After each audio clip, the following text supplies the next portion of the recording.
केंद्र व राज्य शासनातर्फे जी सोयाबीन खरेदी हमी भावाने चालू आहे तिचा 4,892 रुपये दर ठरलेला आहे आणि सरासरी जर बाजार समितीचा विचार केला तर 35 ते 4,000 रुपये सरासरीच्या दरम्यान पर क्विंटलनी सोयाबीन खरेदी करतायत।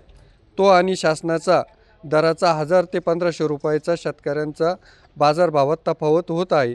तर बऱ्याचशा प्रमाणात शेतकऱ्यांची सोयाबीन शिल्लक आहे, त्यामुळे एक उद्या जी हमी भावाने सोयाबीन खरेदीची मुदत संपत आहे तर ती केंद्र व राज्य शासनाने सोयाबीन हमी भाव खरेदीची मुदत वाढवून द्यावी ही सर्व शेतकऱ्यांच्या वतीने मागणी करीत आहे। तर या ठिकाणी NCCF नापेडकडून राज्य सरकार केंद्र सरकार यांच्याकडून सोयाबीन खरेदी केली जात आहे। गेल्या अनेक दिवसापासून शेतकऱ्यांनी स्वतः रजिस्टर केलं आणि सोयाबीन घेऊन येत आहे, परंतु 31 जानेवारी सरकारने डेडलाईन दिली आणि बऱ्याचशा शेतकऱ्यांची सोयाबीन अजून घरी तशीच आहे।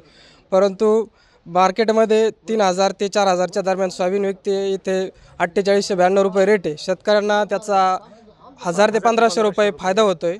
तर बरेचसे शेतकरी अजून यात वंचित आहेत। तर सरकारने याकडे लक्ष देऊन अधिकची तारीख कशी वाढू मिळेल याच्याकडे शेतकऱ्यांचा फायदा कसा होईल याकडे लक्ष द्यावे। सोयाबीन उत्पादक शेतकऱ्यांना दिलासा देण्यासाठी राज्य सरकारच्या वतीने नाफेड NCCF मार्फत 4,892 रुपये इतक्या प्रति क्विंटल प्रमाणे सोयाबीन जी आहे तर ती खरेदी करण्याचं सुरू झालेली होती। मात्र आता उद्या ही मुदत जी आहे तर ती संपणार असल्यामुळे आपण पाहू शकतात का लासलगाव येथील सोयाबीन खरेदी केंद्रावर या ठिकाणी सोयाबीन विक्रीसाठी शेतकऱ्यांनी गर्दी केलेली आहेत आणि ह्या ठिकाणी जर बघितलं तर वाहनाच्या रांगासुद्धा या ठिकाणी लागलेल्या आहेत।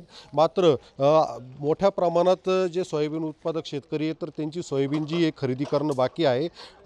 जर बघितलं तर 4,272 शेतकऱ्यांनी सोयाबीन विक्रीसाठी नोंदणी केलेली होती आणि 873 शेतकऱ्यांची जी आहे तर ती सोयाबीन खरेदी करण्यात आलेली आहेत आणि आतापर्यंत 11,505 क्विंटल जी सोयाबीनची खरेदी करण्यात आलेली आहे। सर्वात जास्त जर सोयाबीन खरेदी झाली असेल तर ती लासलगाव येथील केंद्रावर, त्याच्या पाठीमागं जर बघितलं तर येवला येथील केंद्रावर खरेदी करण्यात आलेली आहेत।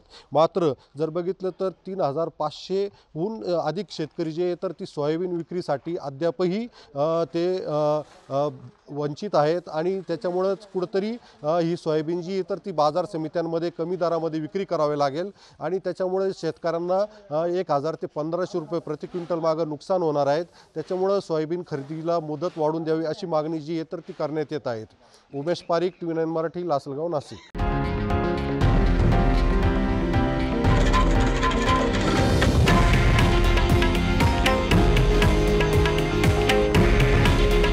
हे आहे देशातील नंबर 1 न्यूज नेटवर्क आणि आपण पाहत आहात TV9 मराठी।